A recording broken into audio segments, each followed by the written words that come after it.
Aussi,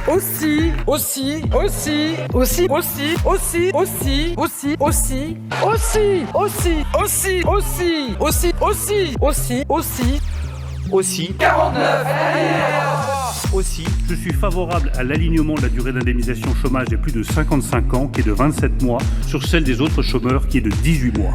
Donc je crois que la société française fait face à un climat d'ensauvagement contre lequel rien n'est fait.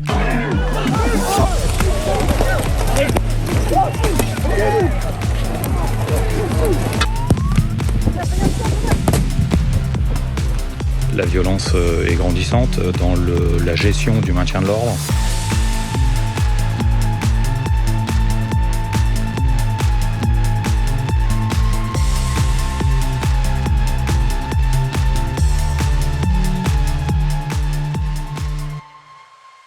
Depuis quelque temps, il est beaucoup question de violence dans la communication du président de la République française et de son gouvernement. Au mois de mai dernier, on se le rappelle, Emmanuel Macron avait déjà évoqué ce qu'il appelait à ce moment-là un processus de décivilisation.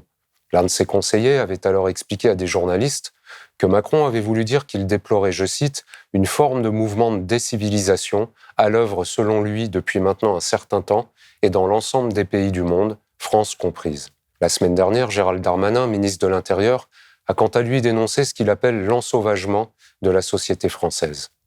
Ouvrons ici une brève parenthèse pour noter au passage que ces mots, décivilisation et ensauvagement, dont l'usage jusqu'à ces dernières années restait généralement cantonné à l'extrême droite, ne sont bien sûr pas neutres. Ils renvoient notamment, aujourd'hui encore, vers un imaginaire colonial un peu incommodant, et il serait fort étonnant que Macron et Darmanin ne le sachent pas. Fermons la parenthèse et revenons à notre sujet pour relever qu'il y a quelques jours, Le Monde a publié 2 articles rapportant pour l'un qu'Olivier Véran, porte-parole du gouvernement d'Elisabeth Borne, avait évoqué le risque d'un basculement de notre société dans la violence, et expliquant pour l'autre qu'Emmanuel Macron, conscient qu'elle est traversée par de vives tensions, souhaite quant à lui rendre la société française, je cite, « plus sereine ». Et tout cela est tout à fait intéressant, mais il manque tout de même un élément important. Il manque l'extrême férocité d'un régime qui, pendant que ses plus hauts représentants font mine de regretter qu'elle soit trop tourmentée, maintient effectivement la société française sous tension en lui imposant d'incessantes brutalités. Au début de l'année 2023, rappelons-nous, les Français se sont très massivement mobilisés contre une réforme des retraites dont ils ne voulaient absolument pas. Pendant plusieurs mois, ces citoyens, dont l'opinion était très largement majoritaire dans le pays, ont manifesté par millions pour exprimer leur opposition à cette réforme scélérate dont ils avaient parfaitement compris qu'en les obligeant à travailler plus longtemps sans gagner plus, elle allait aggraver leurs conditions d'existence et qu'elle était donc d'une grande violence. Mais plutôt que d'entendre cette protestation, le gouvernement a déchaîné contre ces manifestants une répression policière d'une telle brutalité qu'elle a été dénoncée par de très nombreux observateurs internationaux, à commencer par ceux des Nations Unies.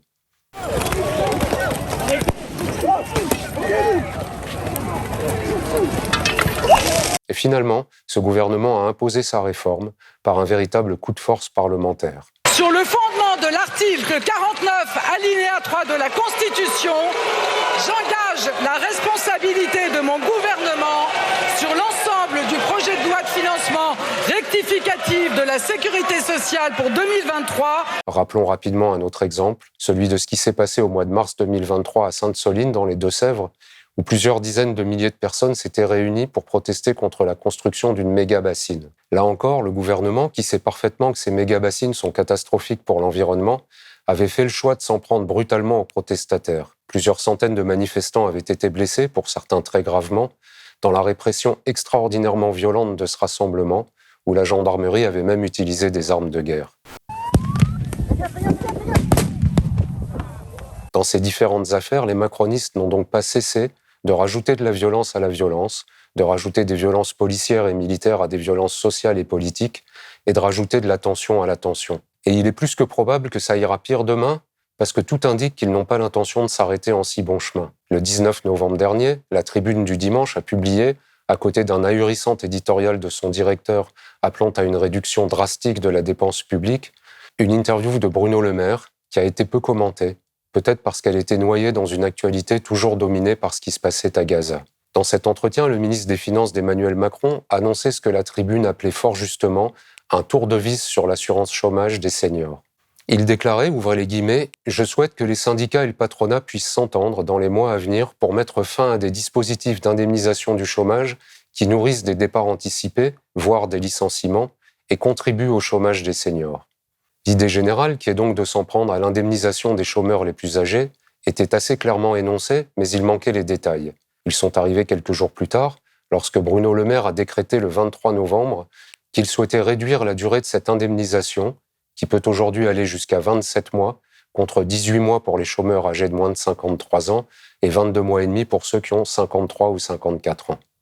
Après les avoir obligés en 2023 à travailler plusieurs années supplémentaires avant de pouvoir prendre leur retraite, le gouvernement a donc l'intention de s'attaquer une fois de plus en 2024 à ceux qu'il appelle les seniors, et plus précisément aux plus fragiles d'entre eux, ceux qui ont perdu leur emploi. C'est évidemment d'une extrême violence, qui se double ici d'une extrême perversité, puisque Bruno Le Maire explique très sérieusement aux chômeurs et chômeuses de plus de 55 ans que c'est précisément parce qu'ils sont indemnisés lorsqu'ils perdent leur emploi après avoir cotisé toute leur vie qu'ils ne retrouvent pas d'emploi, car, soutient le ministre, les patrons, sachant qu'ils sont pris en charge par l'État, ne les embauchent pas et parfois même les licencient. Quelle indignité. Dans la vraie vie, bien sûr, si vraiment Bruno Le Maire se souciait du sort des travailleurs de plus de 55 ans, il pourrait tout à fait contraindre le patronat à les embaucher, en conditionnant par exemple le versement de certaines aides étatiques à de telles embauches. Mais il est évident qu'à partir du moment où vous avez une durée d'indemnisation du chômage qui est de 27 mois quand vous avez plus de 55 ans, alors qu'elle est de 18 mois pour les autres compatriotes, l'incitation à reprendre un emploi, elle est assez faible, et que là aussi, de manière hypocrite et de manière déguisée, on transforme l'assurance chômage en retraite. Je me refuse à continuer à valider ce modèle. Et si vraiment il voulait éviter qu'ils ne soient licenciés, il pourrait par exemple rétablir pour eux l'autorisation administrative de licenciement, supprimée par la droite en 1986 et jamais rétablie par la gauche, et qui, comme son nom l'indiquait, obligeait les patrons à demander l'accord de l'administration avant de procéder à un licenciement économique. Mais en bon macroniste, Bruno Le Maire, plutôt que de s'attaquer au patronat, préfère évidemment s'en prendre aux chômeurs de plus de 55 ans, dont il sait pertinemment, lorsqu'il annonce son intention de réduire leur indemnisation, qu'il leur prépare des fins de vie terriblement difficiles. I'm not surprised. Are you surprised? I'm not surprised. Are you surprised? Le ministre, ici, n'est bien sûr pas seul en cause. Lorsqu'il promet, pour reprendre les mots de la tribune, un tour de vis à ses chômeurs, il a bien sûr le feu vert de sa hiérarchie, à Matignon et à l'Élysée. C'est donc au plus haut sommet de l'État que les macronistes préparent ce nouveau tour de vis. Et nous savons à peu près ce qui risque de se passer. Cette nouvelle violence sociale va probablement soulever un peu d'indignation, elle va probablement donner lieu à quelques manifestations de protestation qui seront probablement réprimées avec la même violence que les manifestations contre la réforme des retraites. Et à la fin, le gouvernement, une fois de plus, passera en force en recourant une fois encore à l'article 49. En somme, les macronistes s'apprêtent à provoquer de nouvelles violences et de nouvelles tensions. Puis, de nouveau, ils s'étonneront que la société française soit traversée par des tensions et par des violences. Un tel comportement porte un nom, ça s'appelle déplorer les effets dont on chérit et fabrique les causes.